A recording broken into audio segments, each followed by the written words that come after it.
Outlet malls are also seeing stronger sales, according to our next guest. Stephen Tanger is the president and CEO of Tanger Factory Outlet Centers. Today it celebrated the 20th anniversary of its big board debut, and there is our next guest ringing the bell. Steve, welcome. Good to have you back. Thank you, Tyler.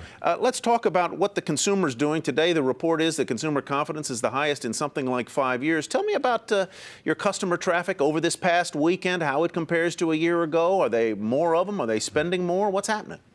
Well, initial reports from our 43 shopping centers in 26 states in Canada are that traffic was up slightly, 2 to 3%, and we anticipate sales will be up by a similar amount.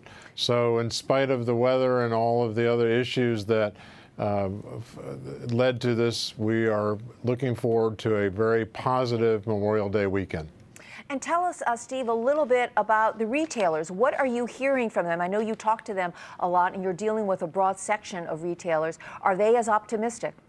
Our retailers are optimistic. They've come through the recession, as have other businesses, focused on their merchandising, their pricing, and the inventory and display is the best I've seen it in close to 30 years. So our retailers have done a fabulous job, and the consumers are responding. They're coming to our Tanger outlets around the country in greater numbers, and our sales are up. Tell me a little bit about two things that I notice in the outlet business. And I go out to your one in Riverhead on Long Island from time to time. But I notice two things. One, it would seem that there are more companies trying to compete in your space. That's number one. And number two, it seems like the outlet malls, which you guys were one of the pioneers of, have come closer to the major metropolitan areas. What kind of change in the dynamic or danger risk does that pose to you? Well, let me take it in reverse order, Tyler.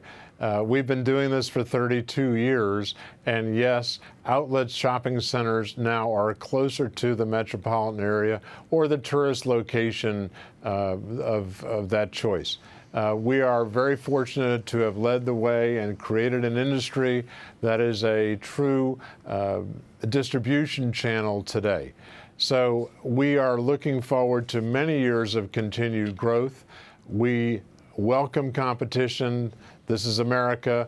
This is the capitalist environment. Success breeds competition. In our sector, which is a unique sector, it's easy to announce a project. It's very difficult to get one built. But there's a long runway to grow in the United States and in Canada for outlet centers, new outlet centers. We anticipate in the next 10 years as many as 100 new outlet centers can be built on an existing base of about 150. So we are a small niche but a high growth company and a high growth industry. We have half a minute left, and I do want to ask you about what the market for commercial real estate is like. I mean, we've been reporting a lot about housing. You heard our report about how prices are going up and a lot more buyers. What about in the commercial space? Well, we're in the retail space, and the outlets do not trade very often, and they trade at low cap rates or high valuations because these are not replaceable assets. They're world-class assets, and when they come on the market, there's a feeding frenzy to buy them. Steve, thank you so much for being with us, and congratulations again on the 20th anniversary of your listing. Thank you, Tyler.